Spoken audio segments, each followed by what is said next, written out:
Bonjour à toutes et à tous et merci de nous rejoindre aujourd'hui. Nous sommes tous les trois ravis de vous retrouver pour cette édition 2021 des rencontres ITsoft clients. Aujourd'hui dédiée à tous nos clients équipés de solutions pour les factures fournisseurs. Je suis donc Rémi Damran, le responsable marketing ITsoft pour les solutions financières, direction financière pardon, et aujourd'hui accompagné de Emmanuel Riac, notre COO. Bonjour Rémi. Bonjour Emmanuel, et de Mathias Parnodo, le responsable de nos solutions à l'attention des directions financières. Bonjour Rémi. Que vous connaissez Bonjour peut-être. à toutes et tous. Que vous connaissez peut-être avec tous nos webinaires qu'il présente. Ces rencontres ITsoft 2021 aujourd'hui seront composées de 4 temps forts. En introduction d'abord, quelques mots donc d'Emmanuel Riac sur la transformation opérée par ITsoft lors de ces dernières années. Suivra ensuite une présentation de Mathias Parnodo de Streamline for Invoices, donc notre solution de traitement des factures fournisseurs dernière génération. Et ensuite, nous aurons donc Nadine Kouchta, la CSM, donc Customer Success Manager, qui nous évoquera l'importance de son rôle au sein d'ITsoft dans la transition avec vous, nos clients, sur cette nouvelle solution. Nous aurons fait un petit débat sur la refonte fiscale 2023 et tout ce que ça implique en termes de traitement de processus pour les directions financières. Et nous finirons bien entendu par le témoignage de Madame Catherine Drevet, la chef comptable de GoSport, qui nous livrera son retour d'expérience sur la transition menée avec succès de Streamline for Invoices vers Streamline for Invoices. Emmanuel, je vais démarrer par toi aujourd'hui. Alors, tous nos participants connaissent bien entendu ITsoft, mais peut-être pas aussi bien qu'ils le pensent, puisqu'on a quand même beaucoup changé au cours de ces dernières années. Brièvement, qui est ITsoft ? Alors bonjour à toutes et à tous. Alors très brièvement, qui est ITsoft, éditeur de logiciels spécialisé dans l'automatisation des processus métiers. 30 ans d'existence, 650 clients dans 35 pays, plus de 1000 projets, et ce, quel que soit le secteur d'activité, de la banque, finance, retail, produits de grande consommation, etc. Des clients satisfaits qui renouvellent leur confiance chaque année à hauteur de 98%. Des plateformes extrêmement robustes, je dirais qui se caractérisent par le fait qu'en chaque année, on traite plus d'1 milliard de documents. Mais surtout, ce qui est une spécificité d'ITsoft, c'est notre volonté de réinvestir 20% de notre chiffre d'affaires dans la R&D, qui se traduit en particulier par plus d'une centaine de publications scientifiques sur tous les domaines de l'intelligence artificielle et de la robotique. Très bien. Alors, merci beaucoup pour la petite mise à jour. Alors, on le sait, le monde de la facture fournisseur a beaucoup évolué pendant ces dernières années, aussi bien au niveau législatif, technologique, qu'organisationnel. Comment est-ce qu'ITsoft, en tant que leader français de l'automatisation des processus métiers, a fait pour opérer cette transformation et répondre à ces nouveaux enjeux ? Alors, le premier élément de réponse, c'est déjà comprendre l'univers dans lequel évoluent nos clients, dans lequel vous évoluez.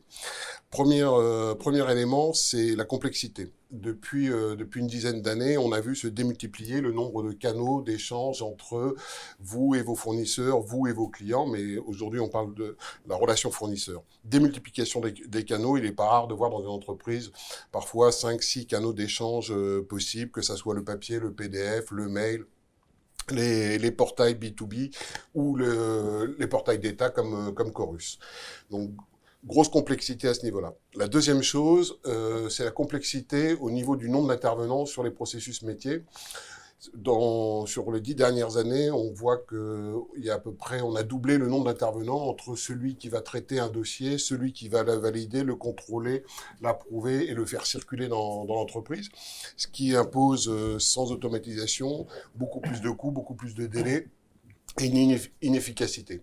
Et le troisième élément de complexité qui est arrivé en même temps que cette transformation digitale, c'est l'exigence réglementaire, chaque année une nouvelle loi, chaque année une nouvelle directive, et on va en parler ce matin de la prochaine grande vague qui va arriver, mais surtout un deuxième élément, qui est les tentatives de fraude ou la capacité, je veux dire, pour des gens malveillants, de frauder dans un monde digital qui devient beaucoup plus facile. Donc c'est ce contexte-là qu'on a voulu adresser. Pour ce faire, en fin de compte, on focalise nos investissements sur 3 grands piliers.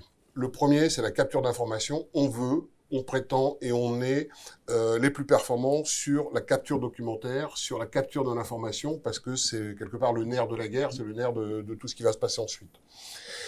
Le deuxième élément de pilier sur lequel on innove, c'est la partie processus, et d'aller bien au-delà du simple workflow pour véritablement mettre en place un cœur BPM, donc qui apporte agilité, flexibilité et adaptabilité aux entreprises, mais aussi adaptabilité quand il y a des changements réglementaires comme ceux qu'on est en train de vivre ou ceux qu'on va vivre demain.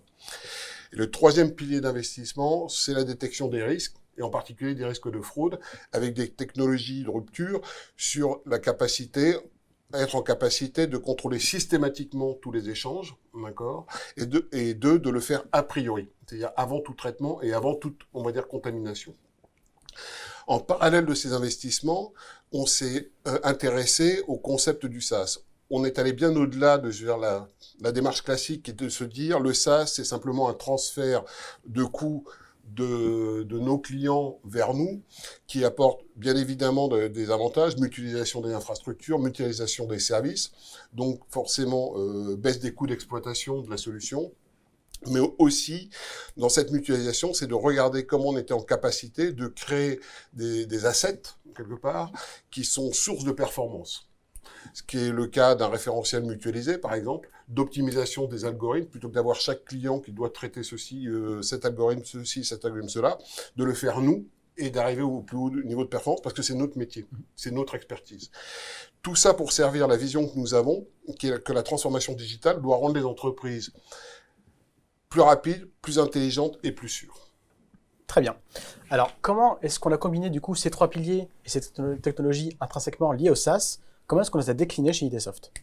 En fait, on les a déclinés à deux niveaux. La première, c'est de proposer non plus des briques technologiques, mais vraiment des solutions end-to-end, ou du début à la fin, je ne sais pas comment on dit en mauvais français. Donc la première, qui est Streamline for Invoices, qui est le cœur de la réunion de ce jour, donc qui est le traitement des factures fournisseurs. Deuxième solution end-to-end, la gestion des dossiers. D'accord. Un dossier, ça peut être aussi un dossier de souscription, un dossier de réclamation, etc. Troisième solution end-to-end, de manière plus généralisée, le traitement des flux entrants, des courriers entrants, qu'on appelle Streamline for Document. Donc là, ce sont des solutions end-to-end. Deuxième typologie d'offre, ce sont simplement des services, d'accord, de capture d'informations, donc extraction, captation ou analyse des documents, analyse des données dans le cas de la fraude. Donc le premier s'appelle Capture as a Service, le deuxième Fraud Detection as a Service, qui peuvent s'intégrer à un SI existant. Très bien. Alors on va se recentrer un petit peu sur la facture fournisseur. Donc on a vu qu'IDsoft a pris, voire anticipé, le virage du cloud, mais du coup, en matière de facture fournisseur, effectivement, qu'est-ce qui a changé au cours de ces dernières années et qu'est-ce qui va changer? Alors, au-delà du contexte réglementaire, une chose est apparue avec les nouvelles possibilités technologiques aussi, c'est de passer le stade de la dématérialisation de la facture véritablement au traitement du processus P2P, d'accord, un peu end-to-end, entre le référencement de la fournisseur jusqu'au paiement. Donc, ce qui nécessite, ou ce que vous avez exprimé, c'est un besoin en termes d'élargissement de la couverture fonctionnelle de la solution. Ça, c'est le premier point. Le deuxième, c'est qu'effectivement, ces risques de fraude, il fallait absolument les minimiser, voire les annuler.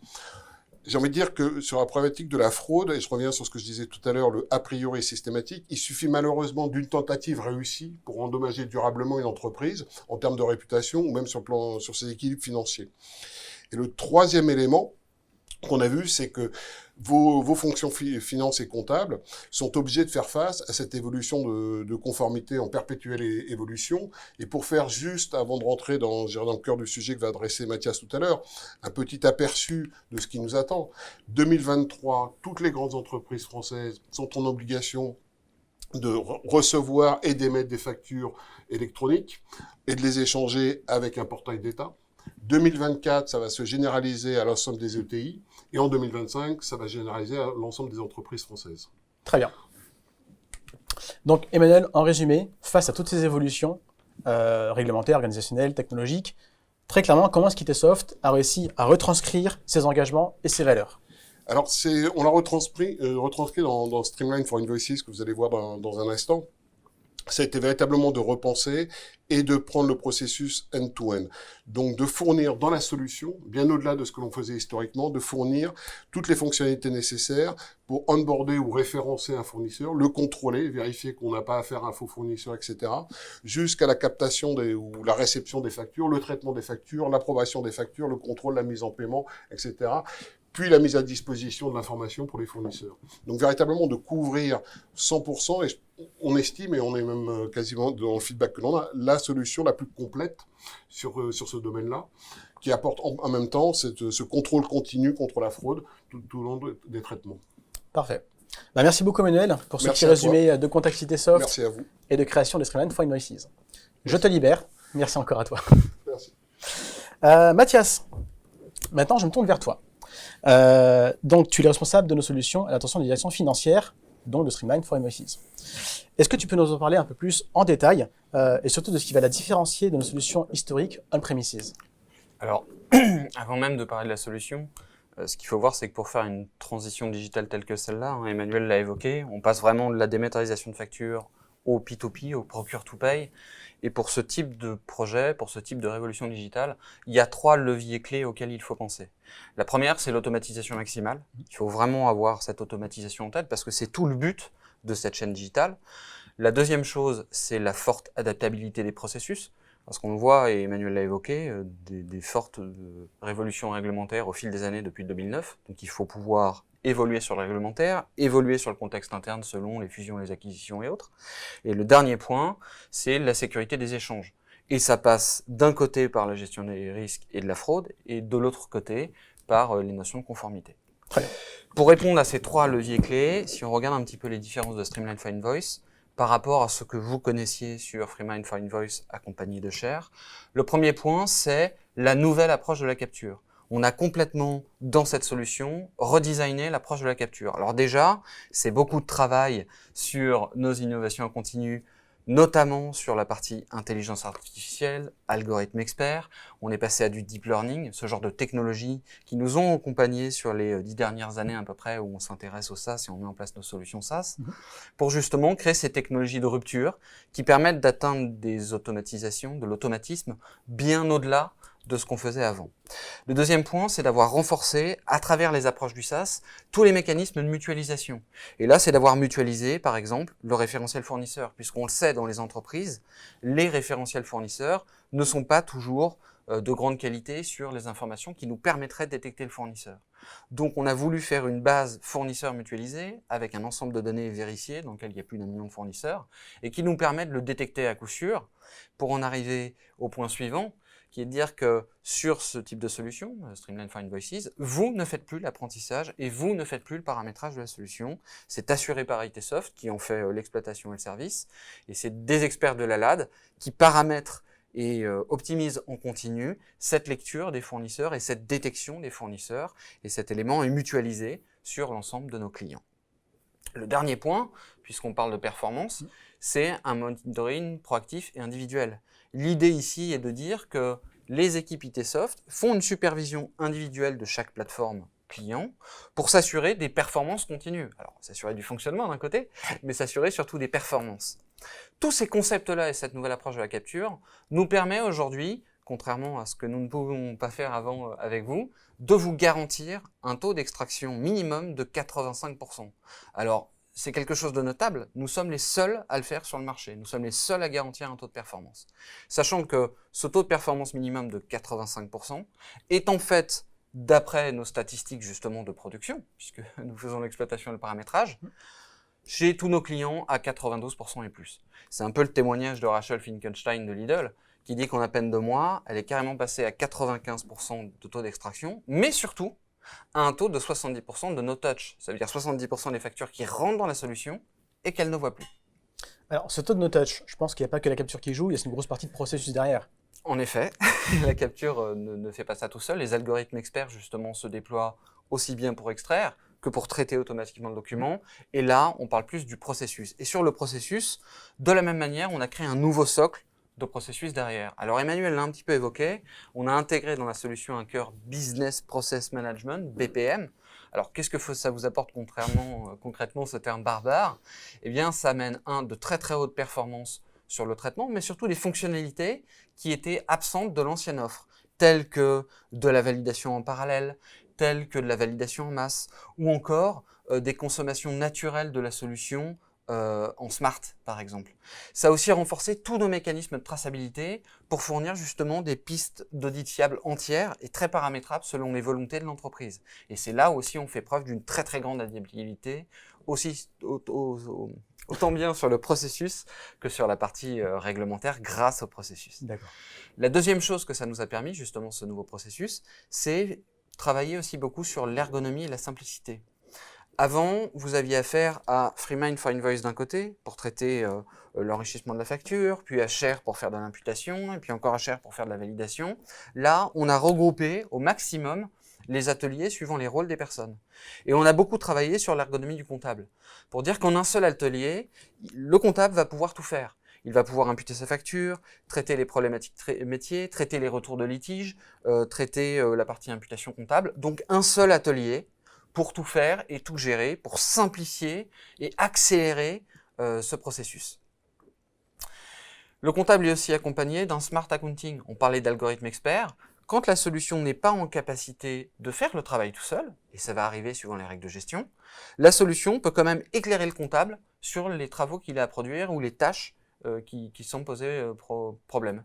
On va par exemple lui dire que c'est des imputations manquantes ou des éléments d'imputation qui ont été repérés sur les commandes mais qui ne correspondent pas bien à des contextes de société par exemple. Donc on va l'éclairer sur tout le travail pour dire que quand il doit intervenir, il peut le faire au plus vite en suivant les guidelines de la solution, tout simplement.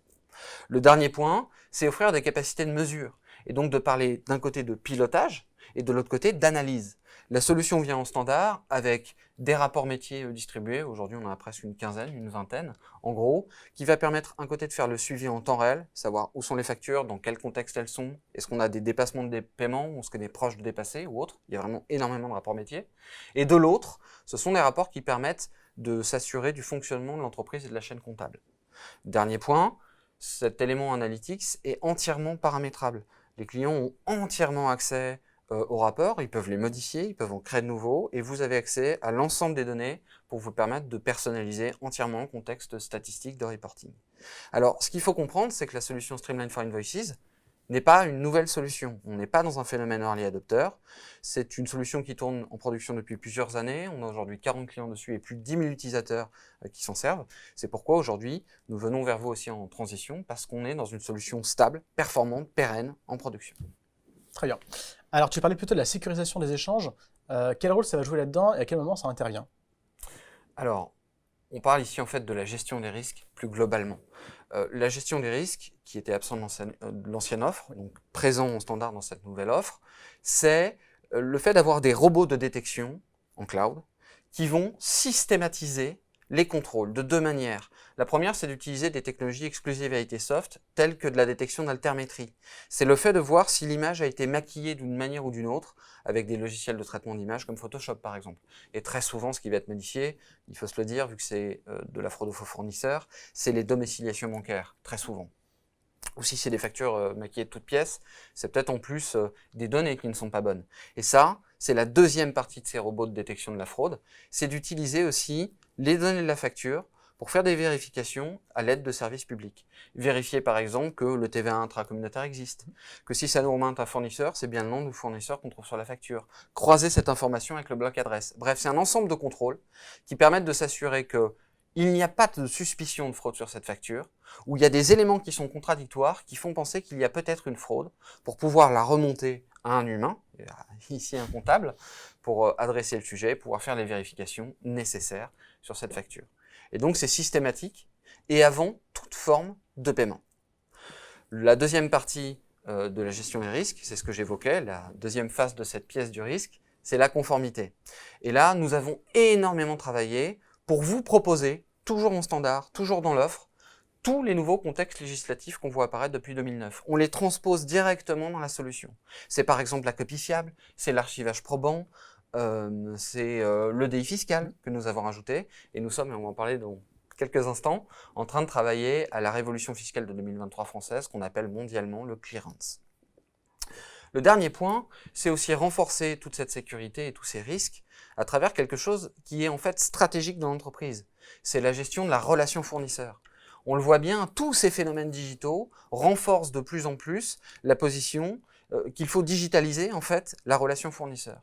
Et là, la solution vient avec plutôt des bonnes surprises pour vous et pour l'ensemble de nos clients, puisque l'idée ici, c'est de proposer en standard un portail fournisseur, mais aussi de permettre de glisser vers la digitalisation totale de la relation fournisseur avec les phénomènes du SRM.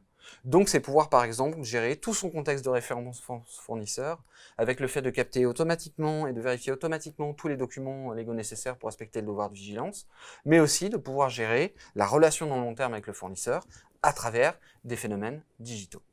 Très bien. Donc, si je récapitule, la solution promet automatisation maximale, Oui. adaptabilité des processus et détection des risques de fraude. C'est bien ces 3 leviers que nous travaillons à la solution. Très bien. Alors, c'est très bien sur le papier. Est-ce que tu peux nous montrer ça en action, Mathias? Eh bien oui, nous allons donc passer une démonstration. Alors, je vais ouvrir le Je PC. vous rassure, une courte démonstration. Oui, courte. On fait un survol en fait de l'offre Survol de l'application. pour vous permettre de voir comment se présente la solution. Je vais juste attendre que la régie technique me confirme le partage d'écran. C'est bon. Donc, nous voici arrivés devant la page de connexion de la solution. Donc, on va simplement mettre des identifiants et un mot de passe. Et ça va tout de suite nous diriger vers le portail unique de la solution. Donc là, ce qu'on voit en fait, c'est le portail d'accès qui donne accès à toutes les fonctionnalités Streamline for Invoices.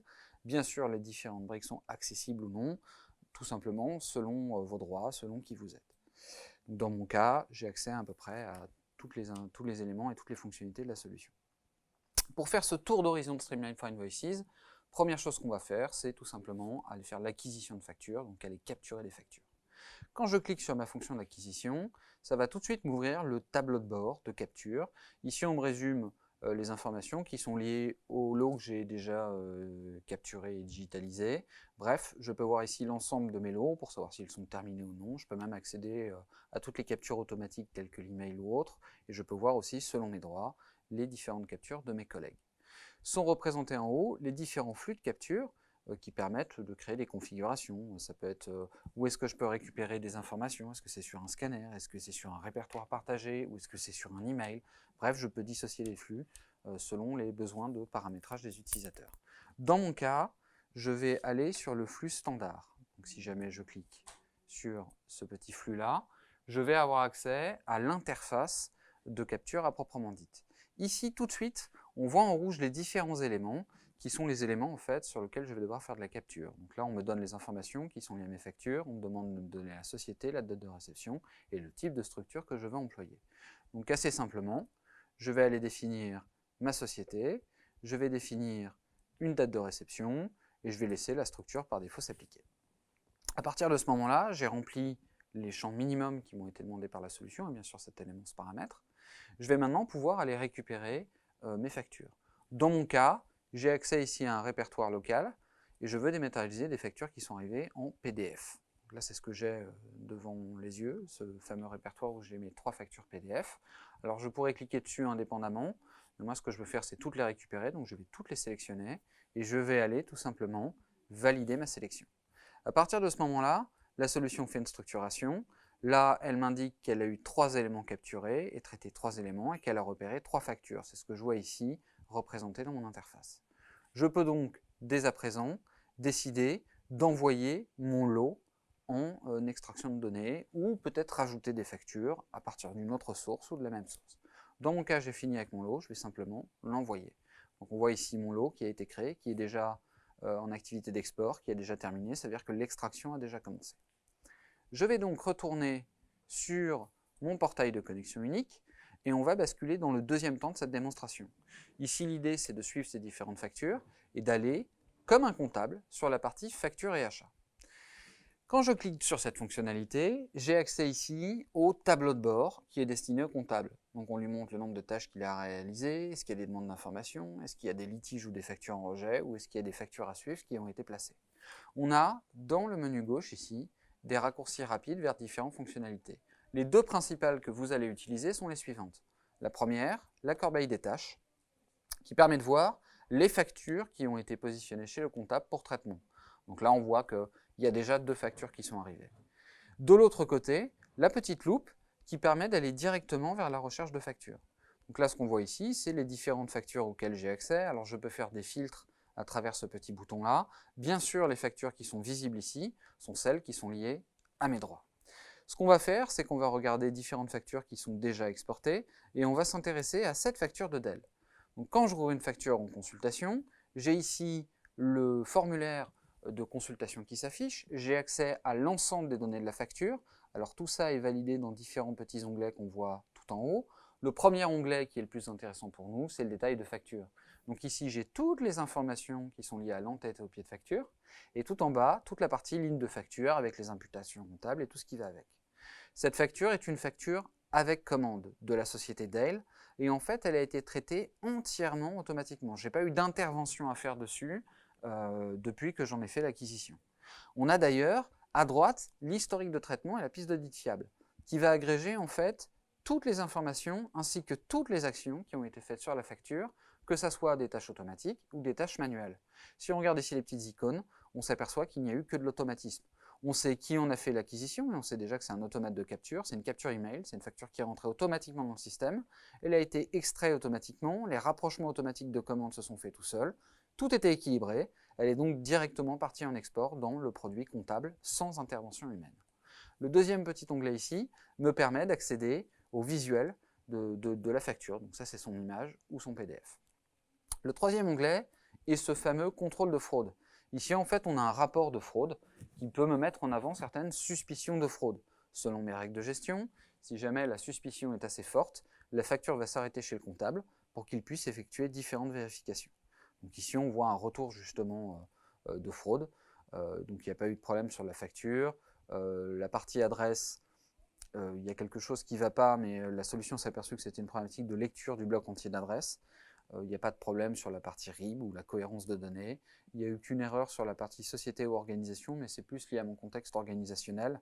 La procédure qui s'est déclenchée derrière pour vérifier tout ça a considéré que c'était vraiment plus lié à mon organisation plus qu'à la facture. Donc pour l'instant, elle n'a pas véritablement remonté de fraude avérée. Même la graphométrie qui vérifie l'altération d'image a dit « je n'ai pas détecté d'altération d'image ». Donc cette facture est passée entièrement automatiquement. On va donc maintenant venir directement sur la corbeille de traitement. Donc on avait 2 factures tout à l'heure, maintenant on en a 4. Ce qu'on voit ici, c'est que le comptable doit intervenir sur certaines factures. Alors ce qu'on va faire ensemble, c'est qu'on va prendre une facture en imputation, qui est en attente d'imputation comptable, et je vais me retrouver avec cette facture que je viens de prendre, qui est la facture du traiteur Le Vôtre. C'est une facture sans commande. Ce qu'attend de moi ici la solution, elle a réussi à tout extraire toute seule, mais ce qu'elle n'arrive pas à faire, c'est à imputer cette facture sans commande. Elle a besoin de mon aide. Donc ici, je regarde cette facture, c'était un cocktail, et ce que je sais, c'est que j'aimerais faire de l'imputation analytique sur cette facture en 2 lignes différentes. Je vais donc prendre ma première ligne, je vais m'en inspirer pour ne pas tout ressaisir à la main, et je vais créer une nouvelle ligne. Ça me permet de faire la distribution des montants. Et ici, ce qu'attend de moi la solution, c'est ce qui est mis en surbrillance, c'est les différentes imputations analytiques et comptables. Je vais donc choisir mes comptes, qui ici sont tous les 2 des frais généraux, et puis je vais avoir une ligne que je vais attribuer à la comptabilité et une ligne que je vais affecter sur la production. Donc là, je viens de réaliser rapidement mon imputation à la main. J'aurais pu aussi cliquer sur ce petit bouton, une fois que je l'ai fait, pour apprendre à la solution à imputer toute seule. Peut-être lui dire que le traiteur Le Vôtre pour telle société, c'est toujours la même chose, ou j'aimerais qu'elle me propose ça. Donc ça peut être soit de la proposition, soit de l'automatisme, selon votre choix. Une fois que j'ai fini, je vais tout simplement aller valider l'imputation de ma facture, et elle va être automatiquement dirigée vers le valideur qui est lié au service que j'ai nommé. Donc là, en plus, on a 2 services différents, on aurait donc de la validation parallèle. Pour illustrer ce cas et continuer à suivre la vie de cette facture, on va retourner sur le portail de connexion, et je vais être connecté automatiquement pour les besoins de cette démonstration en tant que valideur. Je vais donc me connecter dessus, et je suis en valideur ici, j'ai reçu une tâche à traiter, j'ai apparemment une facture qui est en attente de validation, et c'est ma fameuse facture du traiteur Le Vôtre. Quand je me positionne dessus en tant que valideur et que je l'ouvre, j'ai accès de la même manière aux informations qui ont été délivrées, et j'ai été appelé à cause de cet élément de production, je suis responsable de production ici. Je peux bien sûr m'intéresser à l'image de la facture, et j'ai différentes options pour effectuer ma validation. Première chose, si j'en ai les droits, je pourrais très bien transférer ma validation à une autre personne. Mais ça sous-entend se dessaisir de sa propre validation et de son moins payé pour l'envoyer vers une autre personne. Donc on peut tout simplement le faire suivant la règle de gestion. Puis après, on peut aller choisir une personne sur qui on aimerait faire un transfert de validation. On pourrait aussi, non pas transférer son pouvoir de validation, mais tout simplement faire une demande d'information. Ça, c'est ce qu'on peut faire si on a une question à poser à quelqu'un avant d'effectuer sa validation. Et ça crée un processus de demande d'information. Je pourrais très bien, par exemple, dire « j'ai besoin d'une information de Agnès » et je vais lui poser la question de quelles sont les personnes qui ont participé à ce séminaire pour lequel il y a eu un cocktail. Donc ça, c'est une possibilité en complément de la validation. Si jamais c'est bon, je peux tout simplement valider ma facture. Vous voyez, la validation, c'est quelque chose de simple. Il n'y a pas plus simple que ça. C'est vraiment fait pour valider au plus vite et sécuriser au maximum toute la chaîne de paiement et ne pas se mettre en danger sur les dates d'échéance de paiement. On va continuer ce survol en passant cette fois-ci à la relation fournisseur. Donc si je clique sur le bloc fournisseur, encore pour les besoins de démonstration, j'ai été connecté en tant que fournisseur, je suis Valérie Martin de la société Dell. Première chose, elle arrive sur le tableau de bord de la solution et on va lui résumer les informations sur la facture avec des petits KPI, sur les règlements, sur les factures qu'elle aurait déposées et si on a le module des CRM pour faire des enquêtes, même sur les enquêtes qu'on pourrait lui attribuer. On veut peut-être qu'elle réponde à un certain nombre de questions.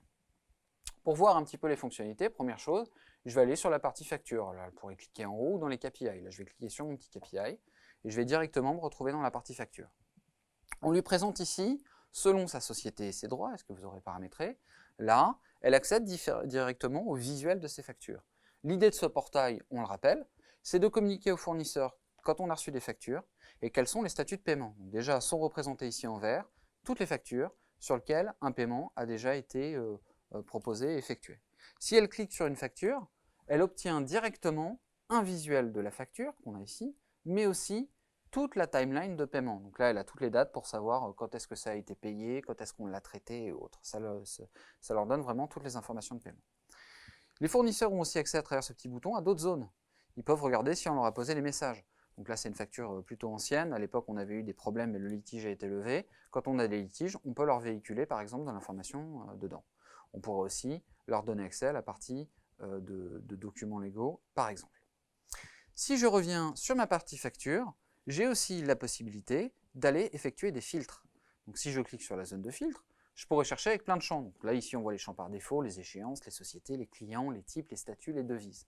Dans mon cas, par exemple, si je m'amuse à dire « je veux filtrer par statut », je ne veux voir que les factures en litige. Tout de suite, la liste se réduit et me montre toutes les factures en litige avec le petit camion rouge. Ce qui permet au fournisseur d'être vraiment prévenu en temps réel de ce qui se passe et de ce qu'il a des actions à produire, telles qu'un avoir ou autre.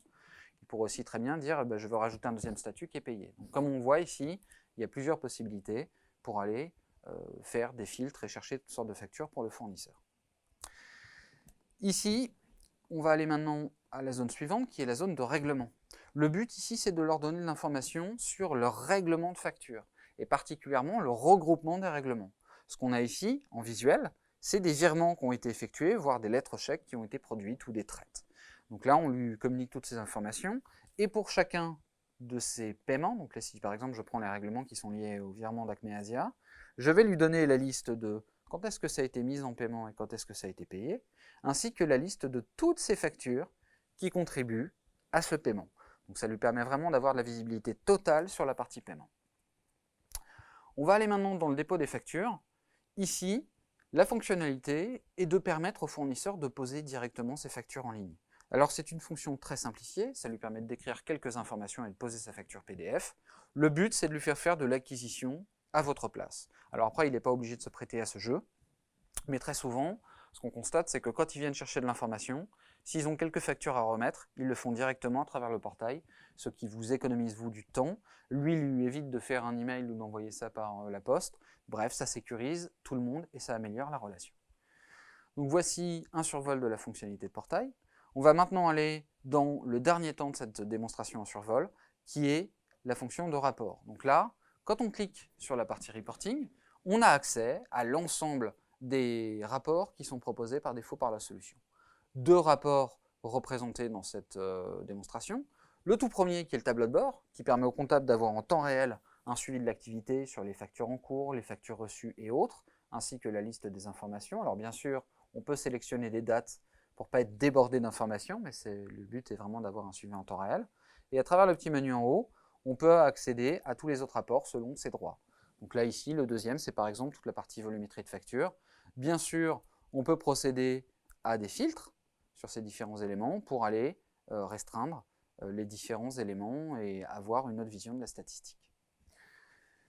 Voici donc un premier survol de la solution. Bien sûr, on peut venir chez vous dans la partie transition pour faire des démonstrations beaucoup plus longues. Merci de m'avoir écouté.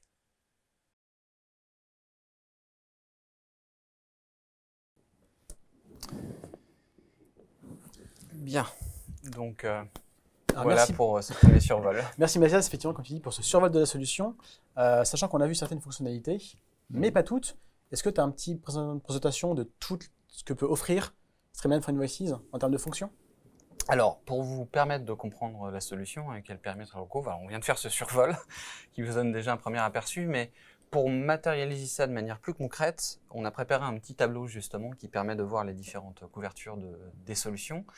Et représenté en bas la solution que vous connaissez déjà, Freemind for Invoice. Donc on voit que le périmètre de Freemind for Invoice, c'était surtout l'acquisition de factures et la pré-saisie des factures.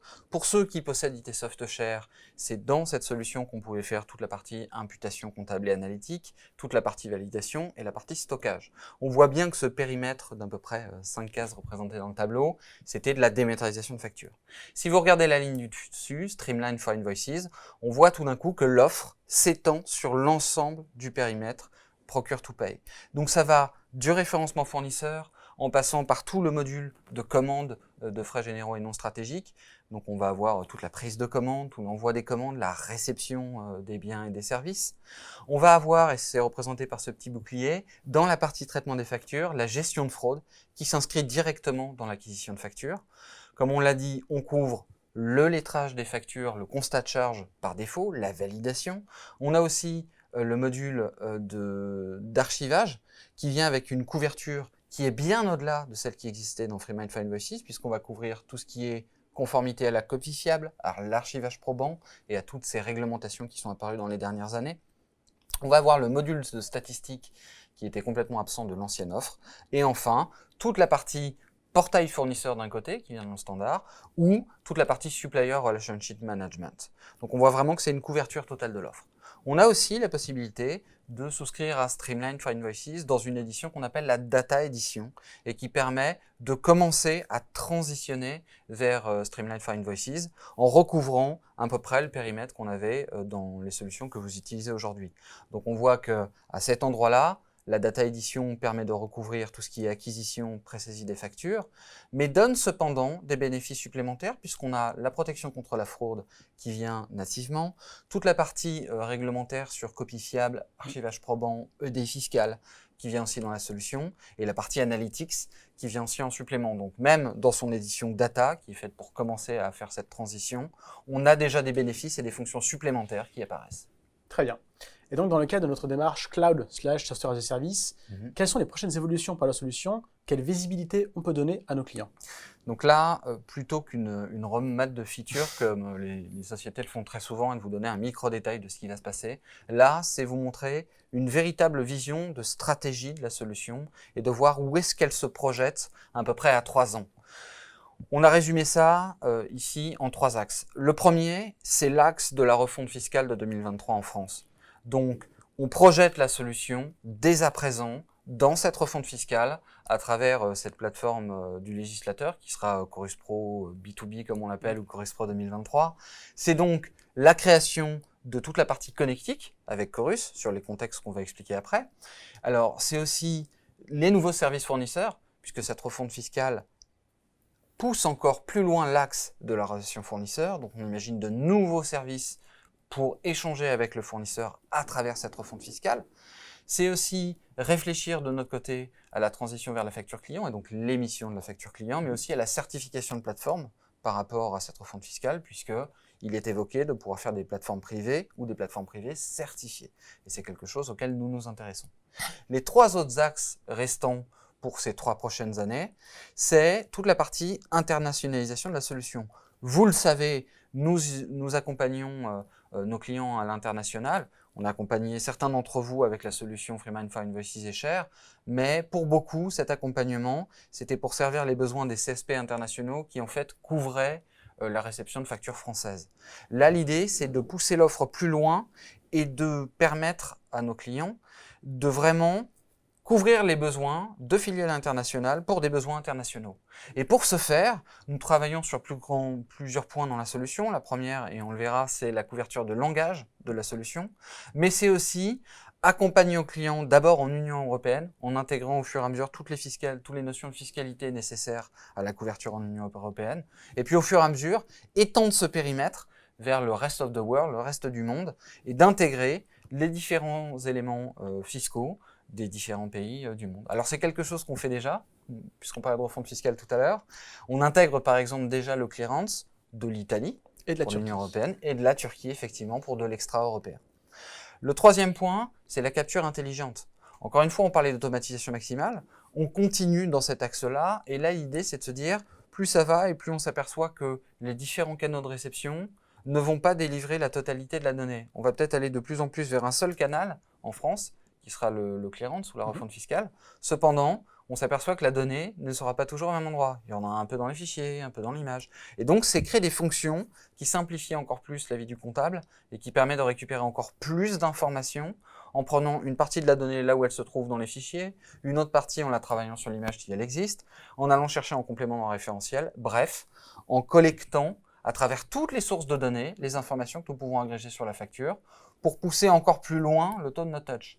De la même manière, c'est renforcer les mécanismes de détection sur la facture pour permettre de repérer des lignes, de repérer des articles qui sont en écart par rapport aux commandes. C'est faciliter toutes ces notions-là en termes de constat de charge, mais aussi en termes de gestion de litige avec le fournisseur ou d'auto-avoir ou d'auto-facturation. C'est toutes ces idées-là. Donc ça, c'est une vraie complétude. Une vraie complétude. La dernière partie, c'est continuer dans l'axe de la relation fournisseur. On l'évoquait, la relation fournisseur se retrouve de plus en plus au centre des choses. On continue à travailler sur ces éléments-là, à travers des nouveaux services, je vais l'indiquer, mais à travers aussi des concepts de très forte mutualisation. On a commencé cette mutualisation sur le référentiel fournisseur, on le continue en imaginant maintenant pouvoir faire bénéficier de référentiels mutualisés directement à vous. L'idée, c'est de dire qu'on va à un moment ou à un autre fournir des référentiels qui vont vous mettre à disposition, quand vous référencez un fournisseur, des domiciliations bancaires, par exemple, qui sont prévérifiées, avec nos services de vérification de domiciliation bancaire,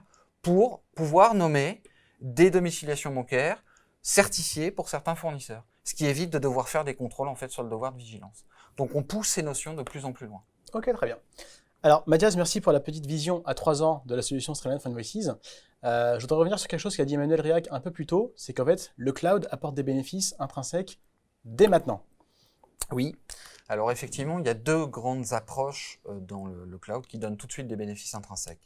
Si jamais on regarde ces deux éléments, il faut bien avoir en idée qu'une application en cloud, quels sont les bénéfices immédiats que vous en dégagez? Vous avez tous connu à travers Freemind for Invoices et Share et les solutions on-premises plus généralement, le fait de devoir faire des mises à jour de la solution, soit pour des problématiques techniques, soit, dans la plupart des cas, pour des nouvelles fonctionnalités que vous aimeriez obtenir. Cette mise à jour sous-entend très souvent des projets de mise à jour et de montée de version. Dans un phénomène SaaS, on n'est pas du tout là-dedans.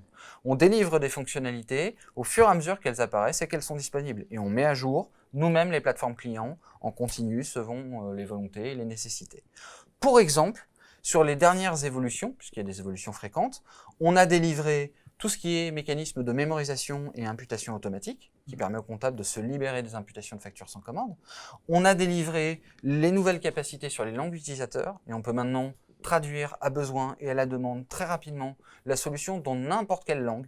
Vu qu'elle est Unicode, on pourrait très bien afficher du russe, du chinois, tout ce qu'on pourrait imaginer derrière. On repère le langage de l'utilisateur et on l'affiche dans les bibliothèques de langue que nous possédons.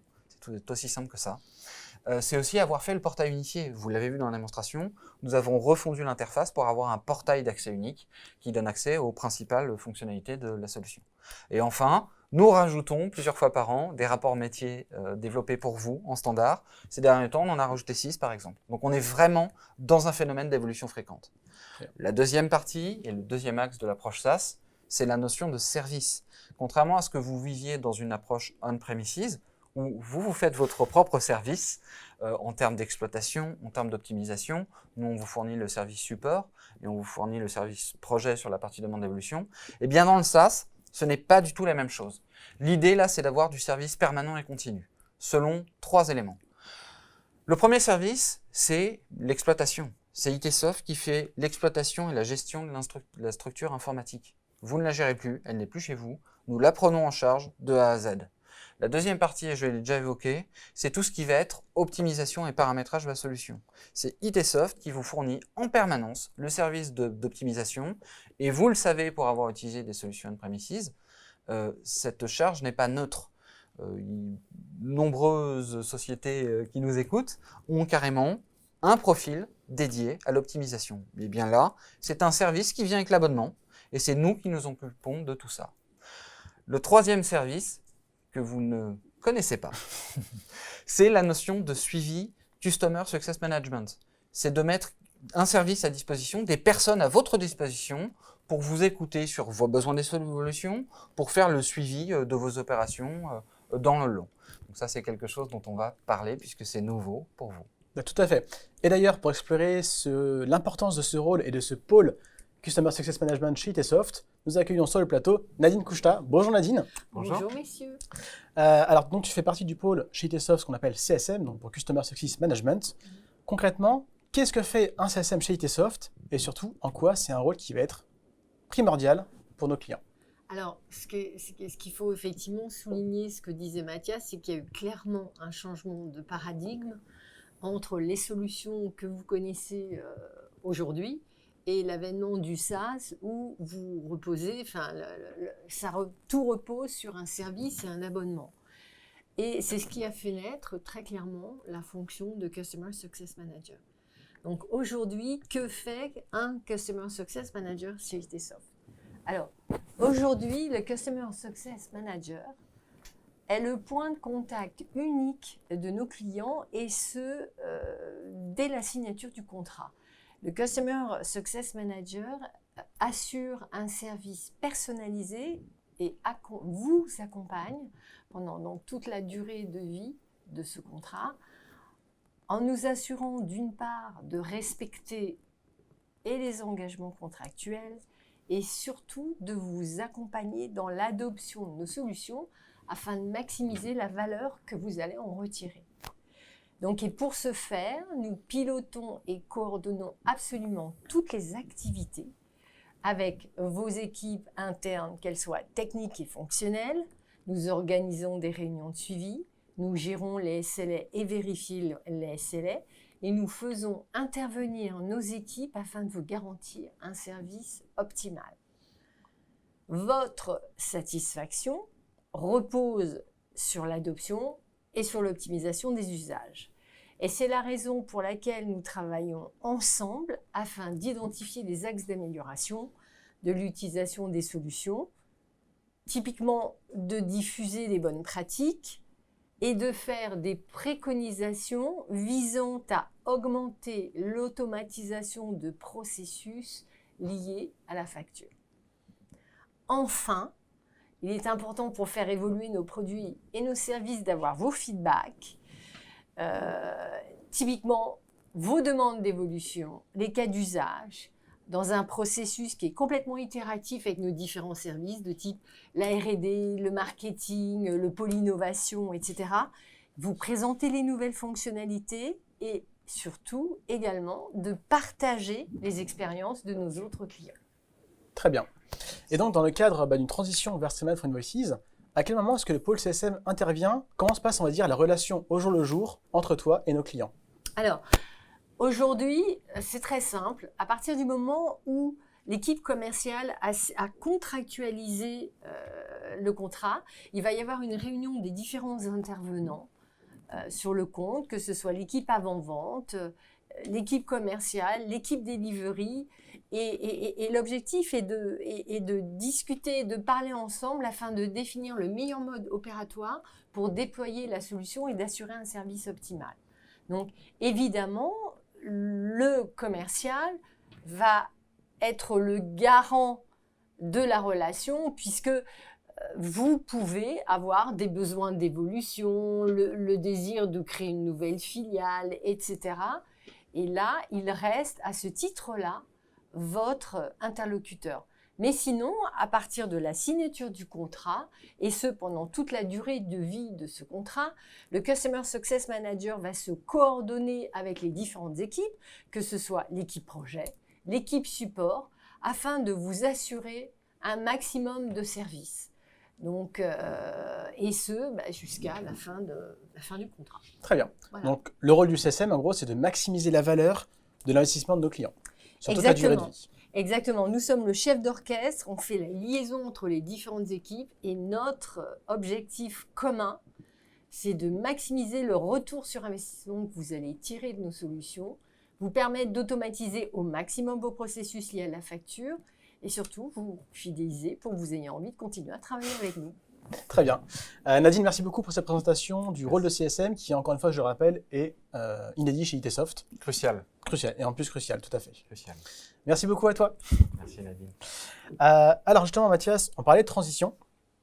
On va rester sur ce domaine de la transition puisqu'on va parler maintenant de la transition vers la facture électronique obligatoire 2023 en France. La fameuse. Voilà, donc on part du principe que tout le monde est au courant de ce projet de loi, mais il y a quelques points de détail qu'il faut quand même encore un petit peu expliciter, sur lesquels on n'est pas forcément tous encore très alignés. Pour commencer, Mathias, c'est quoi les tenants et aboutissants de cette réforme? Alors, très rapidement, on a déjà couvert plusieurs fois le sujet dans des webinaires. Certains ont peut-être déjà suivi notre webinaire avec Fidel sur le sujet, mais pour redresser le tableau, puisque c'est important de voir le contexte, c'est un projet administré actuellement par la DGFiP, qui a été accompagné par l'AIFE sur toute la partie expérimentale et actuellement dans la partie atelier. Et il est clair que la plateforme du législateur choisi est Chorus. Alors, dans une version qui sera un petit peu spéciale, qu'on appelle pour l'instant Chorus B2B ou Chorus 2023, on lui donne plein de noms, elle n'a pas encore de nom défini, mais ça sera bien la plateforme Chorus Pro, en gros, dans l'idée. L'idée de cette refonte fiscale, qu'on peut appeler pré-audit fiscal ou clearance, on l'appelle à travers le monde, c'est déjà de renforcer toute la partie prévention.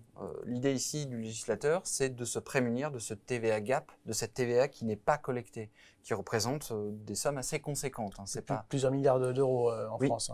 Oui. C'était pas le pire en Europe, mais effectivement, c'est une somme conséquente.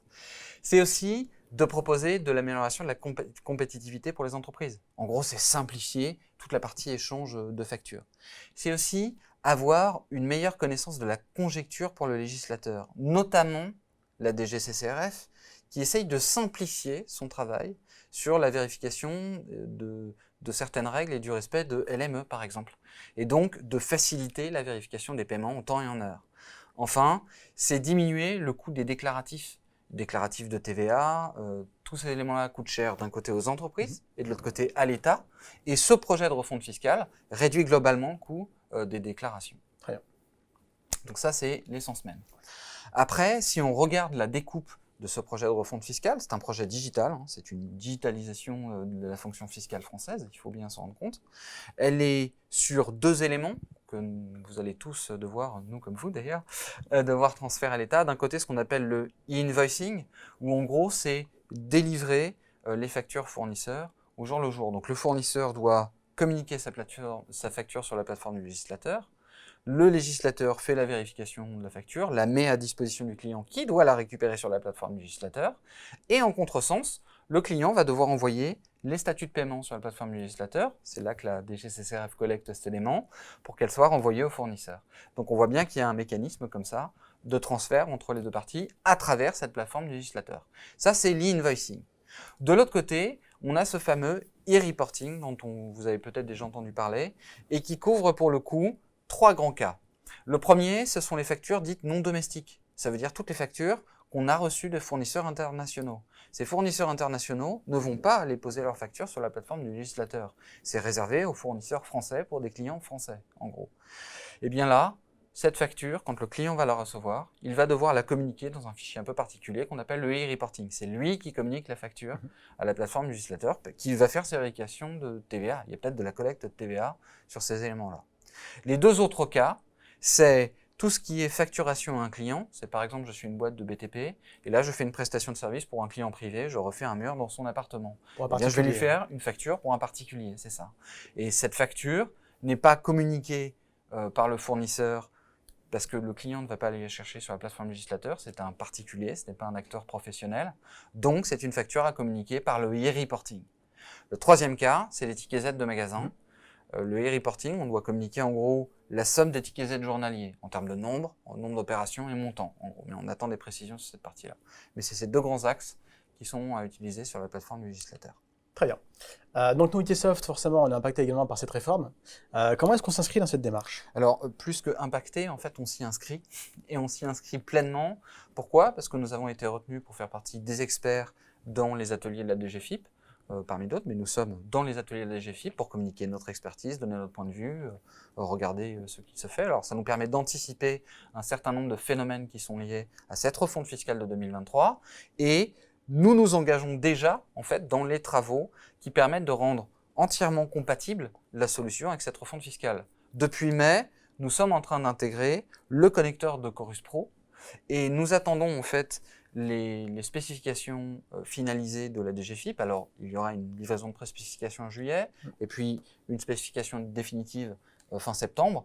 Et c'est là qu'en fait, on va faire les modifications pour finir l'intégration de ce connecteur. Mais l'idée maître, c'est de dire qu'à la fin de l'année, notre solution est entièrement prête à travailler avec la plateforme législateur de la refonte fiscale 2023. Ce qu'il faut savoir, c'est qu'en 2022, il y a des tests techniques qui sont effectués avec la DGFiP et la IFE. Nous nous inscrirons dans ces tests-là et commençons même à discuter avec certains de nos clients Streamline for Invoices pour faire des tests early adopters avec eux, pour assurer à l'ensemble de nos clients qu'au 1er janvier 2023, dès la mise en place du dispositif, la solution est prête à être utilisée dans ce contexte, sans effort. Ok, très bien. Alors ça, du coup, c'était côté Itesoft. Du côté des directions financières, même de nos clients, c'est quoi les enjeux critiques à l'horizon 2023 et comment est-ce qu'eux peuvent se préparer à ça? Alors, c'est quelque chose auquel il faut se préparer. On a déjà dit que c'était un projet digital. Donc, de toute manière, il faut effectuer sa refonte digitale pour s'y préparer. Pour ce faire, on est déjà venu vers vous et on vous a parlé de transition vers SLFI à une époque à cause des obsolescences technologiques des plateformes que vous utilisez actuellement, Freeman for Invoice et Share, pour ne pas les nommer. Mais là, en fait, on s'aperçoit que cette refonte fiscale est une deuxième très bonne raison d'effectuer une transition. Alors, pour effectuer cette transition vers SLFI, on a bien sûr préparé tout ce qui va nous permettre de vous accompagner dans cette démarche à travers un audit de transition. Et ça amène en gros à 3 grands scénarios de transition. Le premier qu'on préconise dans la plupart des cas est d'effectuer une transition totale vers cette nouvelle solution qui amène, comme on l'a vu, d'énormes bénéfices, plus de fonctions, on passe vraiment au procure to pay. Et donc là, on parlait de transition totale. Le deuxième scénario qui pourrait retomber de cet audit, c'est la transition partielle. C'est un peu ce qu'on a vu à travers ce Streamline for Invoices Data Edition. C'est un peu recouvrir le périmètre que vous effectuez actuellement avec des bénéfices en plus. Le troisième scénario, qui n'est pas préconisé mais qui existe pour vous servir au mieux, c'est un contournement dans les solutions actuelles. C'est pouvoir faire fonctionner un petit peu la solution Freeman for Invoices et Itesoft Share dans le contexte de la refonte fiscale, mais ça n'est qu'un contournement temporaire. Vous ne pourrez pas continuer des années avec cette méthode-là. Si vous voulez plus de détails sur ces scénarios de transition, il suffit tout simplement de contacter vos contacts commerciaux qui se feront un plaisir de venir vous présenter l'ensemble des solutions de transition et l'ensemble des éléments qui sont liés à l'audit de transition. Très bien. Alors, merci beaucoup, Mathias, pour la présentation des enjeux 2023 et donc des options qui s'offraient à nos clients par rapport à ça. Alors, le point d'orgue de chaque rencontre Itesoft client, c'est bien entendu le témoignage d'un de nos clients. Aujourd'hui, ce sera donc GoSport, représenté par Madame Catherine Drevet, la chef comptable de GoSport, qui a mené avec succès une transition de Freeman for Invoices vers Streamline for Invoices. Madame Drevet, vous êtes en duplex avec nous. Est-ce que vous m'entendez bien? Merci Bonjour. beaucoup de nous rejoindre. C'est toujours un plaisir de vous recevoir, même à distance. Donc, vous avez, comme je l'ai dit, mené cette transition avec succès. On va en parler ensemble dans quelques instants. Mais d'abord, alors tout le monde connaît GoSport, mais est-ce que tout le monde connaît vraiment GoSport? Est-ce que vous pouvez nous présenter en quelques minutes l'entreprise pour laquelle vous travaillez? Oui, bien sûr. Donc, une entreprise où je travaille depuis de nombreuses années, donc je la connais un tout petit peu. Donc, GoSport a été fondée dans les Alpes à la suite des Jeux Olympiques de Grenoble à la fin des années 70. Et GoSport signifie Grenoble Olympique, et ce n'est pas donc un anglicisme. mais c'est bien une abréviation de Grenoble Olympique. Ça s'est développé dans les années 80, 90. Et aujourd'hui, on est venu en France dans la vente des articles de sport. Le réseau GoSport, c'est un réseau qui est varié avec plusieurs réseaux et surtout et aussi plusieurs enseignes. Un réseau de magasins intégrés. Nous avons 89 magasins aujourd'hui intégrés. Avec des affiliés, donc des affiliés qui sont des affiliés GoSport, des affiliés qui ont l'enseigne Pro du Sport, qui sont des petites structures spécialisées, le réseau qui est un réseau qui est spécialisé dans le running, et puis un réseau aussi à l'international. Nous avons tout 43 magasins à l'international, au Moyen-Orient, en Afrique, dans les dom-toms, et dans différents pays où on étend notre couverture. Voilà. Donc, c'est un réseau assez hétérogène aussi, puisqu'on va trouver des magasins en centre-ville, en zone commerciale et puis en centres commerciaux, surtout dans la région parisienne. Depuis 2018, nous avons une nouvelle direction qui a refondu son identité de marque pour illustrer sa mission. Et aujourd'hui, donc, on veut être auprès des sportifs, quel que soit leur niveau, quel que soit leur sport et quelle que soit leur pratique occasionnelle, pratiquants, licenciés, etc. Donc, voilà, on est vraiment dans un domaine, un domaine porteur, puisque le sport, à la fois signe de bien-être, de compétition, de compétitivité, etc. Donc, toutes les valeurs sont portées par GoSport. J'ai noté quelques chiffres pour vous resituer la société. Nous réalisons un volume d'affaires de 500 millions d'euros, 506 millions d'euros très exactement, l'année passée, un petit peu en baisse à cause évidemment de la situation sanitaire. 300 magasins donc en France et dans le monde. Dans nos magasins intégrés, les 89 magasins intégrés, il y a 1750 salariés. Et dans ces magasins, on a un trafic de 37 millions de visiteurs par an. Au siège social à Sassenage, on se trouve dans l'Isère, puisque c'est une société qui est née à Grenoble, donc Sassenage se trouve à côté de Grenoble, il y a 250 salariés, et le siège social sur tous les services de centrale, en fait, centrale d'achat, les ressources humaines, la finance, l'informatique, la logistique, le marketing et évidemment la finance et le service comptabilité. On a aussi un site internet qui s'appelle gosport.com, qui est le leader dans la distribution d'articles de sport, puisque gosport.com, c'est 40 millions de visiteurs par an. C'est une marketplace aussi, et on y trouvera plus d'1 million de références d'articles de sport. On a 3 millions de clients qui sont fidèles, actifs, qui achètent régulièrement. Et enfin, on a une entreprise qui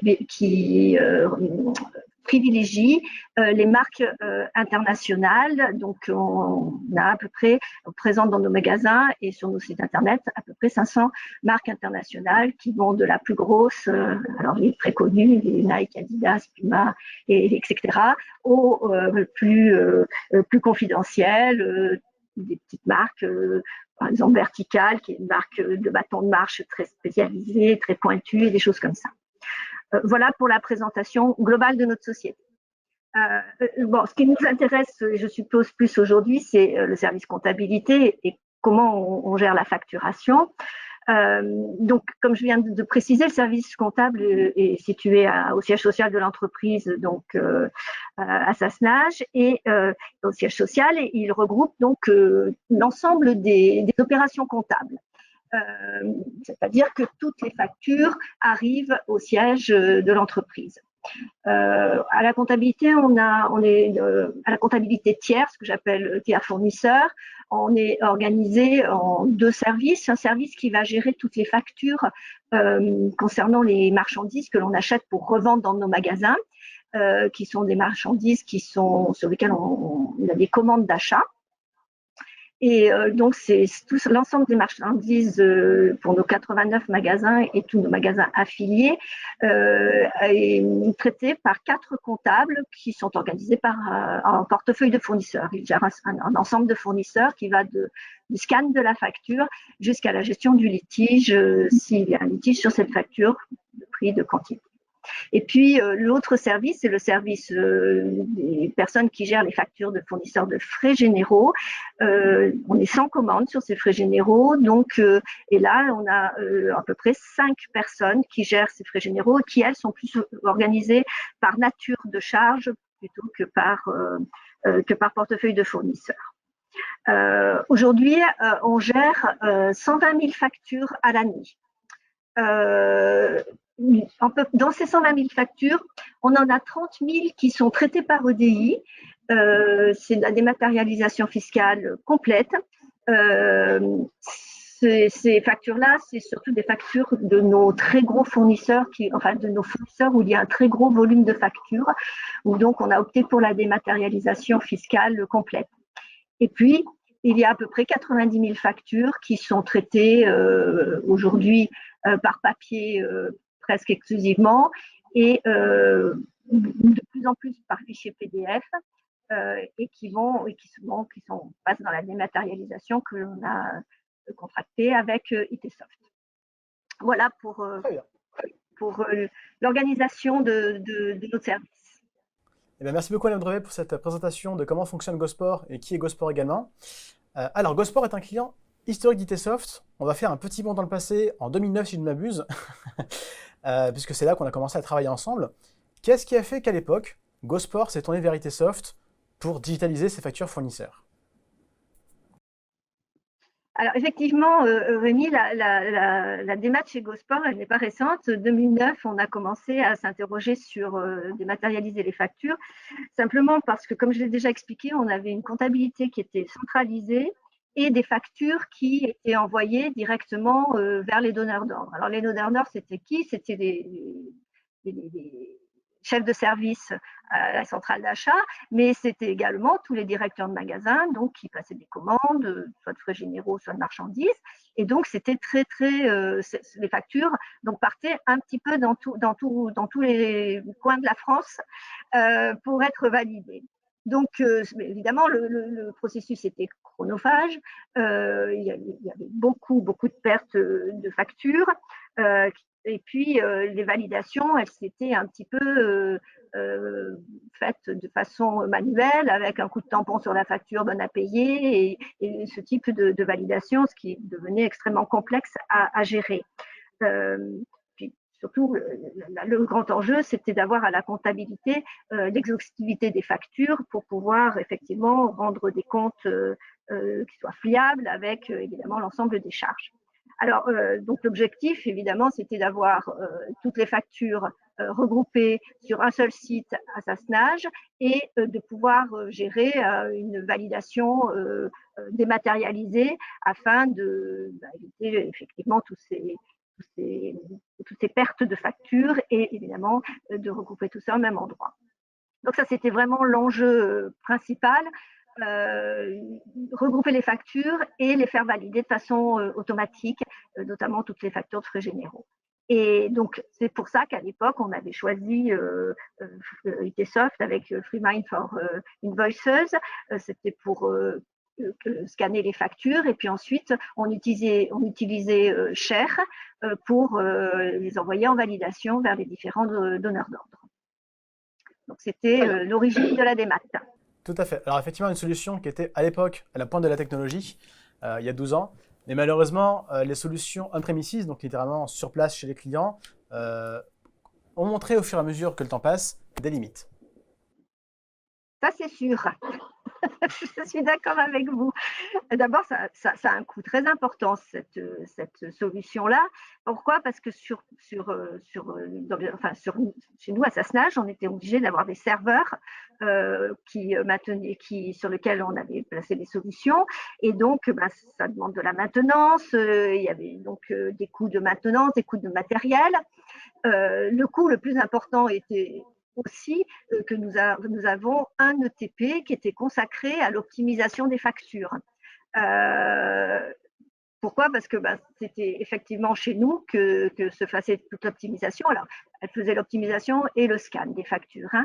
Mais bon, c'est une personne qui travaillait quasiment à temps complet sur ce type d'opération. Le fait d'avoir le logiciel chez nous, ça, voilà, une fois qu'on l'a acheté, on l'a acheté. Après, les montées de version sont difficiles à réaliser. Ça demande de l'investissement, ça demande du temps, ça demande du recettage, et on n'a pas toujours.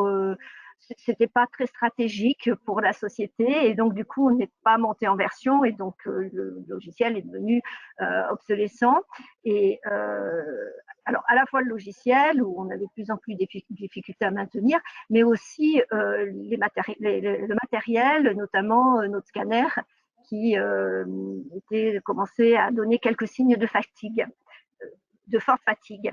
Alors tout ça, ça a entraîné évidemment une dégradation du taux de rapprochement. D'abord parce que le logiciel obsolète, mais ensuite et aussi parce que quand on a un ETP qui est consacré à l'optimisation, c'est un petit peu mettre que tous ses œufs dans le même panier, et du coup, quand la personne n'est pas là, quand la personne s'en va, quand la personne, il y a beaucoup de difficultés à transférer cette compétence à d'autres personnes, et du coup, on a constaté une dégradation des taux de rapprochement, etc., par en fait perte d'expertise sur les équipes qui étaient spécialisées dans ce type de tâches, qui, il faut bien le dire, n'est absolument pas une tâche comptable. Donc, compliqué aussi de recruter la bonne personne qui pourrait faire ça. Et donc, tout ça, ça entraîne effectivement une grande fragilité du processus. Et donc, voilà, il fallait absolument qu'on trouve une solution beaucoup plus pérenne. Très bien. Et donc, pour trouver cette solution, vous avez effectivement des objectifs à réaliser. Quels étaient-ils pour, du coup, revaloriser vos équipes, notamment, et mettre en place cette transition vers Streamline for Invoices? Donc, Rémi, comme on vient de voir, on était arrivé un peu chez nous à la limite de ce qu'on pouvait faire avec l'ancien système, hein. Voilà, ça générait beaucoup de stress et beaucoup d'erreurs chez nous, de difficultés. Donc, on s'est posé tout de suite la question de ce qu'il fallait améliorer ce système-là.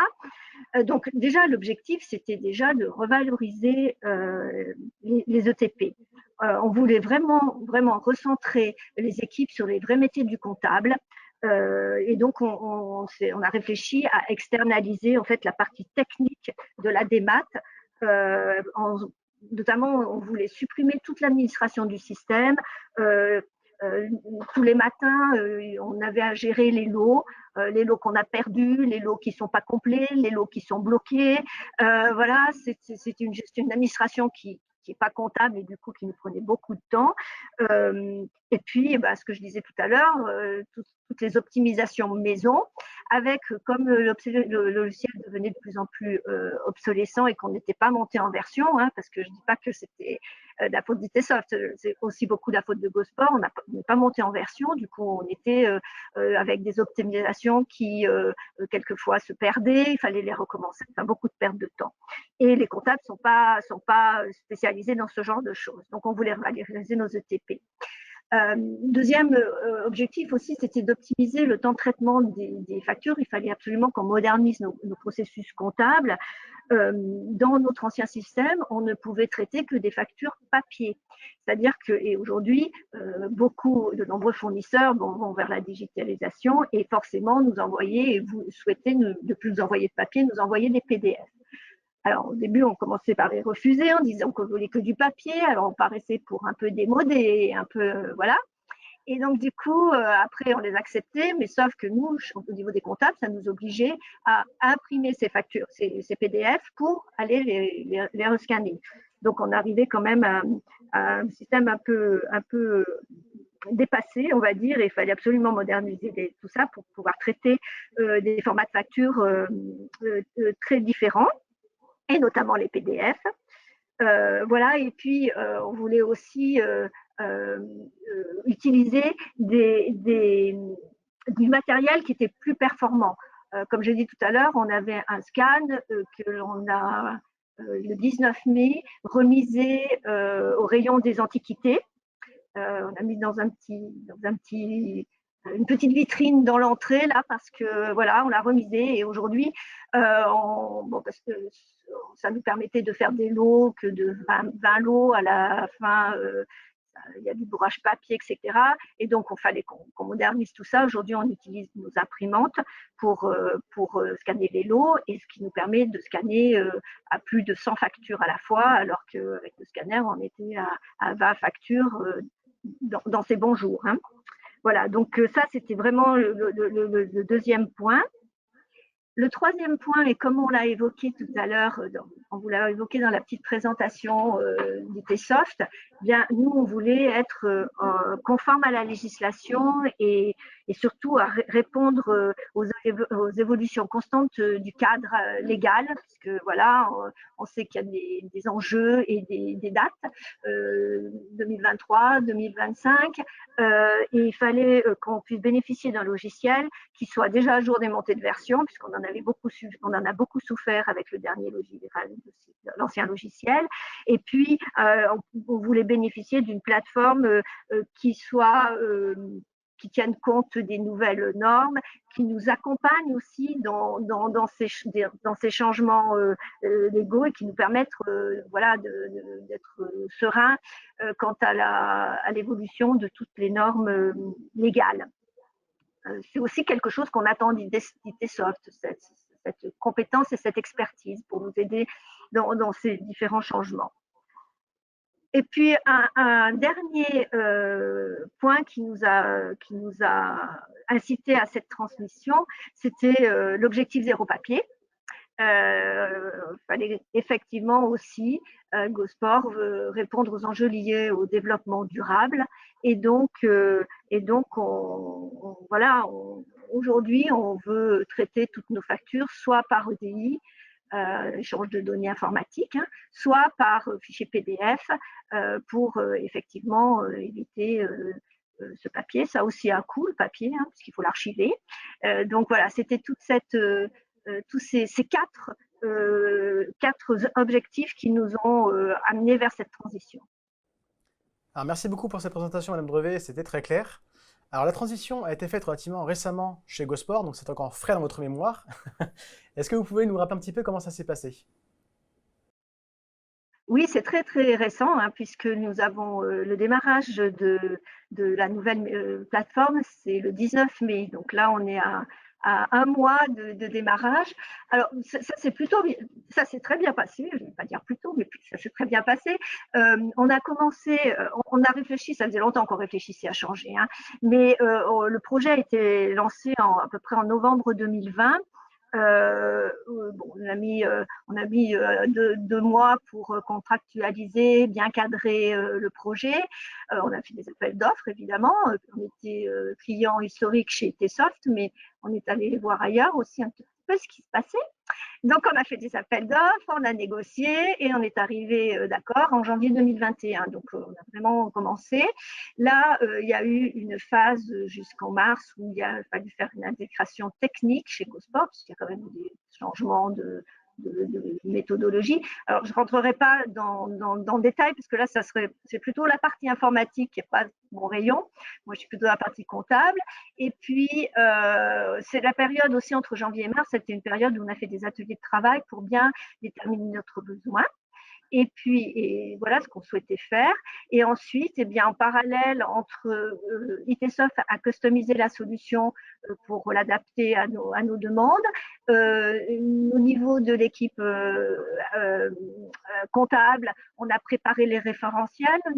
Nous, on a 3 référentiels qu'on a demandé à ITsoft d'intégrer dans leur solution. C'est évidemment notre référentiel fournisseur, notre référentiel on appelle centre de coûts, c'est-à-dire comptabilité analytique, puisqu'on fait des comptes d'exploitation par magasin et par service.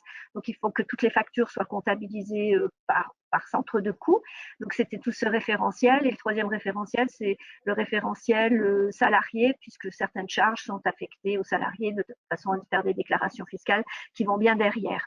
Donc voilà, c'était la préparation des référentiels, la préparation aussi au niveau de l'informatique de tout le matériel, les photocopieurs qu'il a fallu paramétrer pour arriver à communiquer avec ITsoft, toute la communication aussi à faire avec nos magasins pour que voilà, ils puissent voir les images de factures, etc.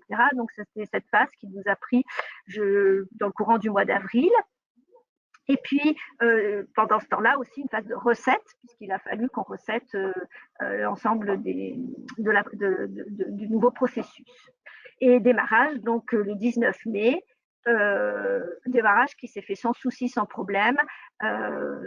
Voilà, je pense qu'on avait assez bien déterminé notre besoin et puis recetté la solution. Donc ça fait un mois qu'on travaille avec cette nouvelle solution. Et je n'ai pas d'alerte particulière des équipes, donc quand j'entends pas parler du sujet, c'est que tout fonctionne. Tant mieux. Bon, ça fait toujours plaisir, toujours plaisir à entendre. Bien sûr. Si, voilà. Alors, Madame Brevet, il y a une étape par laquelle toutes les directions financières sont passées en 2020. C'était la crise sanitaire. Comment ça s'est passé chez Gosport à ce niveau-là pour vous?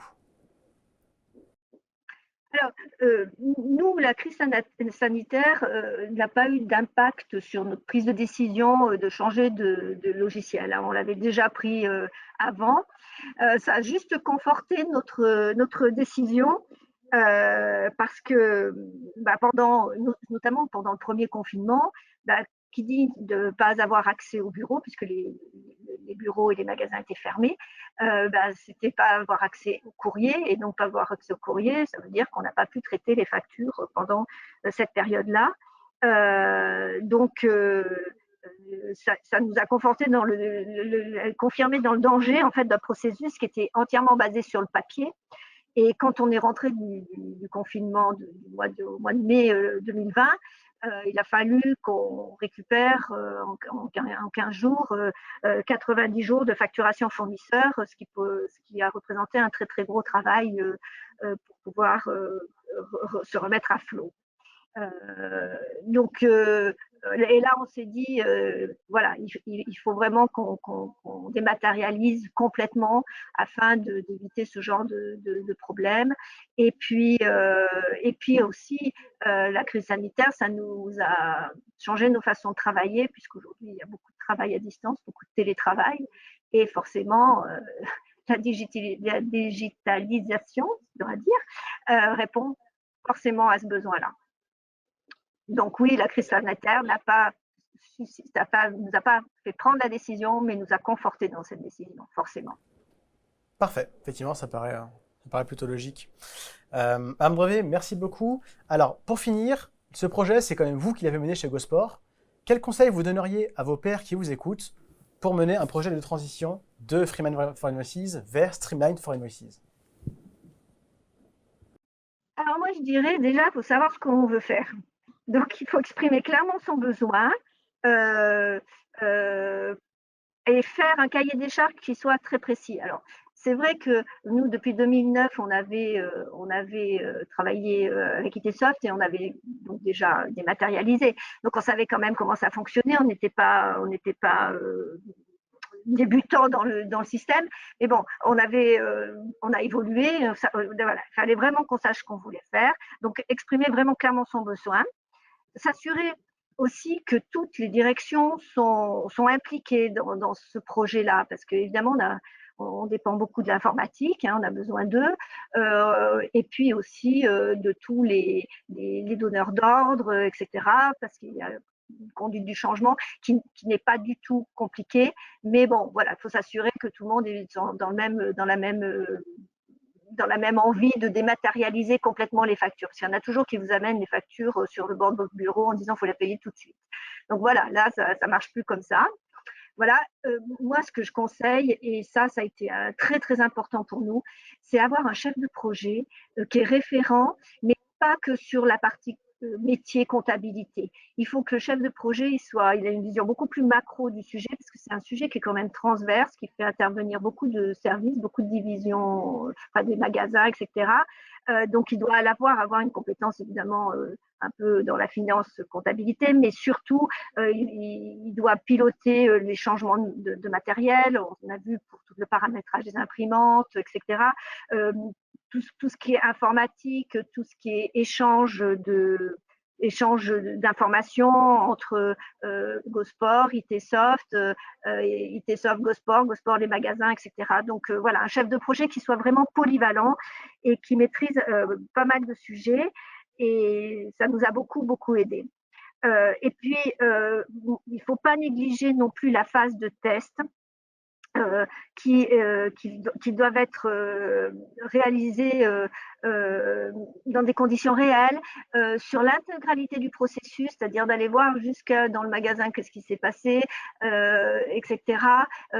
Nous, on a beaucoup insisté sur cette phase-là et on a demandé dans notre contrat ITsoft de bien nous donner une période un peu longue, je crois que c'était 4 semaines, et dans cette phase de test, on a privilégié de tester les 20 plus gros fournisseurs, le top 20 en fait, tout ça pour éviter d'avoir une dégradation au démarrage du système, une dégradation de la reconnaissance, parce qu'on arrivait à avoir des taux de reconnaissance qui étaient un peu en chute, mais bon quand même.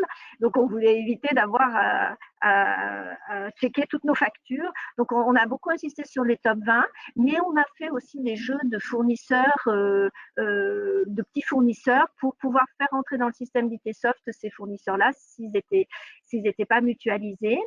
Et puis voilà, et on a essayé effectivement de faire des phases de test un petit peu longues. Ça a été aussi très bien, parce que du coup, au démarrage, on n'a pas vu les taux se dégrader et j'ai pas été obligée d'embaucher 4 comptables supplémentaires pour checker les factures. C'est plutôt bien, d'autant plus que j'avais pas le budget, donc tout va bien. Voilà.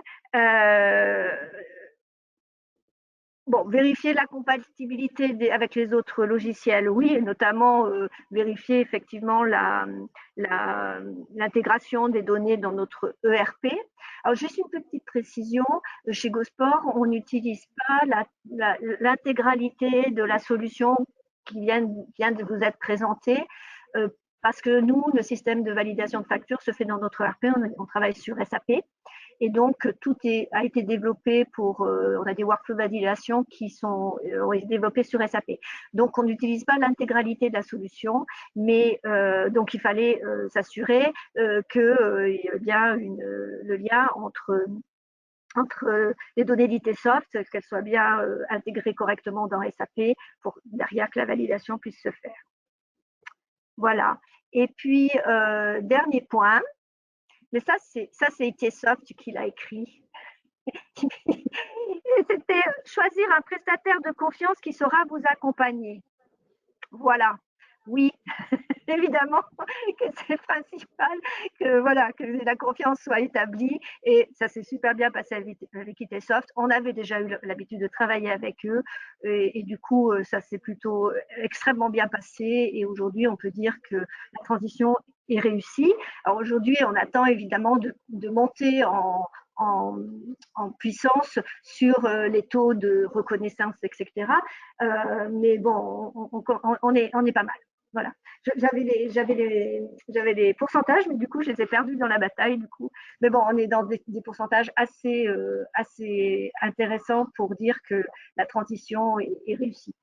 Alors, je vais prendre la parole là-dessus très rapidement, Madame Drevet, puisque, comme je l'ai énoncé tout à l'heure, hein, nos services supervisent les plateformes individuellement. Donc aujourd'hui, vous êtes à des taux de 96% en extraction de mémoire et au-delà des 70% no touch sur la partie extraction et lecture. Tout à fait. Voilà. Madame Drevet, merci 1000 fois pour votre retour d'expérience sur cette transition.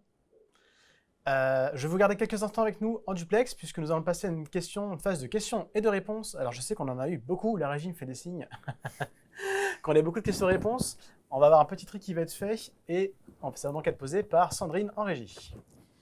Oui, j'espère que vous m'entendez bien. Merci et bonjour à tous. Alors, beaucoup de questions. Je ne sais pas si on aura le temps de toutes les lire.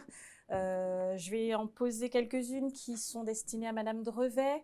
La première qu'il y avait à ce sujet était comment vos équipes ont réagi suite à cette transition. Ah, alors elles sont ravies. Ravies parce elles passaient beaucoup de temps à scanner les factures, à se battre avec le scanner, le vieux scanner, etc. Et donc, du coup, aujourd'hui, le temps de traitement du scan, on arrivait à presque 2 heures, 2, 3 heures par jour. Aujourd'hui, c'est le temps d'ouvrir le courrier. En plus, on fait des lots, la gestion des lots est beaucoup plus facile puisque dans l'ancien système, il fallait faire des monopages, des multipages, 2 pages, 3 pages, mettre des intercalaires pour les pièces jointes, etc. Aujourd'hui, les lots sont très, très réduits, monopage, multipage, et on n'a même plus besoin de mettre d'intercalaires pour les pièces jointes. Donc, voilà, il y a beaucoup de temps dans la gestion des lots. Aussi, on a plusieurs sociétés, et donc là, on a 2 touches sur notre imprimante, groupe Gosport, Gosport France, et voilà, et elles mettent 5 minutes pour scanner sans facture, donc c'est un gain de temps énorme. Et en plus, le design, alors je ne sais pas comment on appelle ça, du nouveau logiciel, il est très pratique, il est beaucoup plus convivial. Donc là encore, elles ont gagné en convivialité, on va dire. Et puis, là aussi où on gagne, c'est que sur le même logiciel, on a à la fois l'ancien IT Soft, FreeMind for Invoices, et on a le nouveau, et on a Share. C'est sur le même logiciel, on n'est pas obligé de se promener entre plusieurs écrans. Donc, voilà, ils ont beaucoup gagné en efficacité.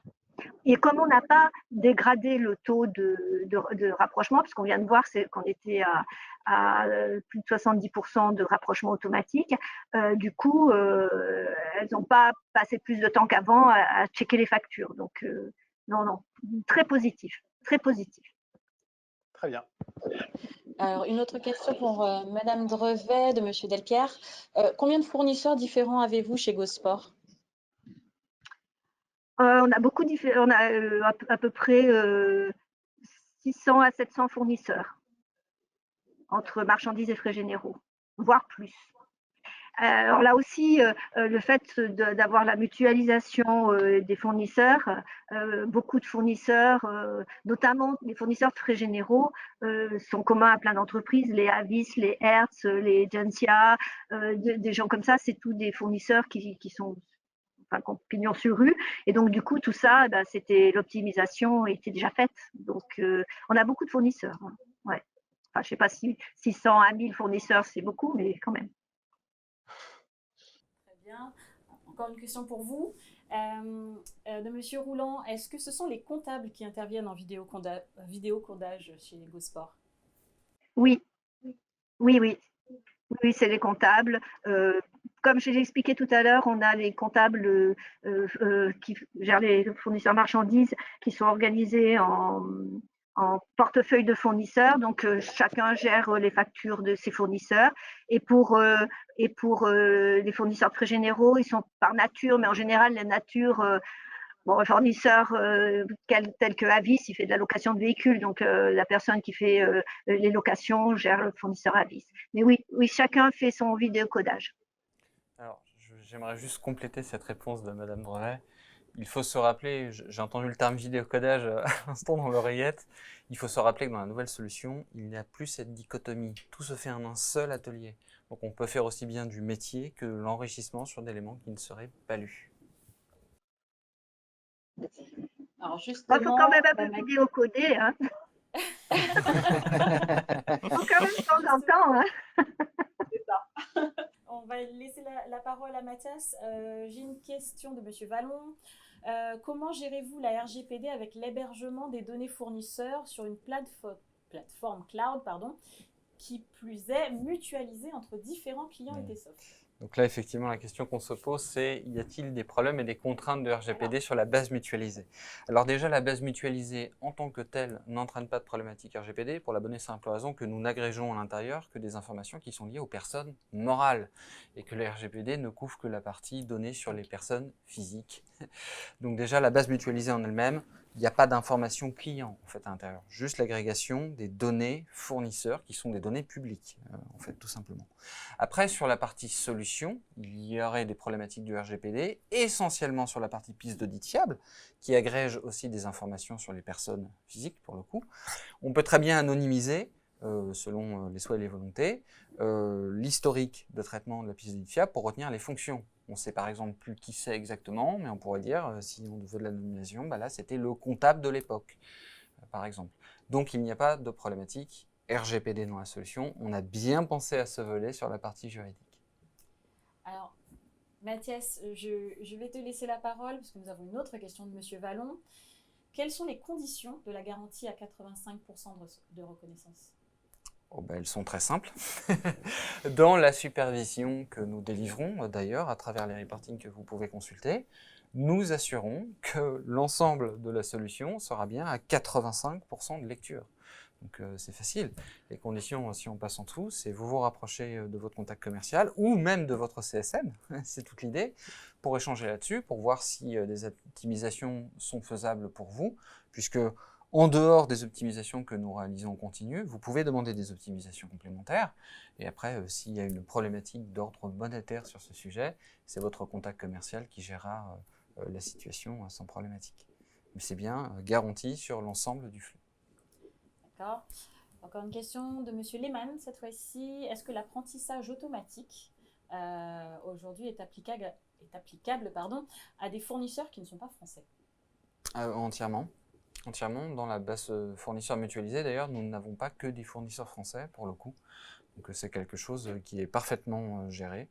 Et pour rappel, donc cet apprentissage automatique, comme vous l'appeliez, puisque vous faites référence à la solution on-premises que vous connaissez déjà, encore une fois, ces apprentissages sont d'un côté automatiques par nos robots et nos IA qui agrègent cette donnée et automatisent l'apprentissage, et de l'autre, par nos équipes de professionnels du paramétrage qui révisent les optimisations selon les retours de statistiques pour savoir si les fournisseurs sont au-dessus de nos 85%. Donc on les améliore en permanence, mais oui, on agrège aussi des fournisseurs qui ne sont pas français. Alors, une autre question qui va certainement s'adresser à toi également, de Madame Chenal. Y a-t-il des complexités de mise en place de SLFI? Je crois que de Streamline for Invoices, je pense que Madame Drevet en a été la preuve que non, mais peut-être faut-il repréciser la chose. En fait, la question est très large, mais dans le fond, non, il n'y a pas de complexité. Déjà, nous avons de nouvelles méthodes pour mettre en place la solution, des méthodes agiles, itératives, qui permettent justement de s'assurer, du respect des fonctionnalités que vous cherchez, mais ce qu'il faut avoir en tête, et c'est tout le but de l'audit de transition, c'est que vous n'êtes pas un phénomène qui cherche seulement à recouvrir de l'ISO. On dépasse le périmètre de la démat de facture, et c'est chercher aussi dans cette transition avec vous, qu'est-ce qu'on met en place en supplément qui n'existait pas avant, et quels sont les comportements dans la solution qui s'écartent de ce que vous connaissiez et qui sont peut-être à votre avantage, plus que les spécifiques que vous souhaiteriez mettre en place. Mais il n'y a pas de difficulté à rencontrer sur les cas de transition pour l'instant, donc il n'y a pas de raison que ça apparaisse. C'est un travail commun. Alors malheureusement, le temps nous est compté pour cette session. Alors je sais qu'on a beaucoup de questions qui ont été posées. Ne vous inquiétez pas, vous aurez vos réponses. On a tout enregistré. Donc on sait qui a posé quoi et on pourra donc vous répondre en direct. Alors je tenais bien entendu à remercier tous nos participants, tous nos intervenants pour ces rencontres ITsoft, mais également à vous, nos clients, de nous avoir suivis pour l'édition 2021. On espère que cette session vous a plu et que vous avez bien vu qu'en fait on a investi pour répondre à ces nouveaux enjeux, pour vous faire passer de la simple démat des factures à la digitalisation de l'ensemble du processus de procure-to-pay, avec tout ce que ça implique en termes de conformité réglementaire, notamment pour 2023. Et donc vous l'avez vu, Streamline for Invoices, c'est la solution pour simplifier et sécuriser cette transition. Donc comme l'a fait Gosport, n'hésitez pas à vous rapprocher de votre contact commercial. Alors, si vous ne savez pas forcément qui c'est, dans tous les cas, on prendra également contact avec vous par rapport aux questions que vous avez posées. Et donc, pour explorer en détail toutes les options qui s'offrent à vous pour passer dans cette nouvelle ère. Exactement. Merci à vous. Merci encore à vous tous de nous avoir suivis. N'hésitez pas à nous suivre sur les réseaux sociaux, Twitter, LinkedIn et bien entendu le site web ITsoft. Madame Drevet, également, merci 1000 fois à vous. C'est toujours un plaisir de vous parler, de recevoir vos retours d'expérience. Et je vous dis à très bientôt à toutes et à tous. Bonne journée. Au revoir.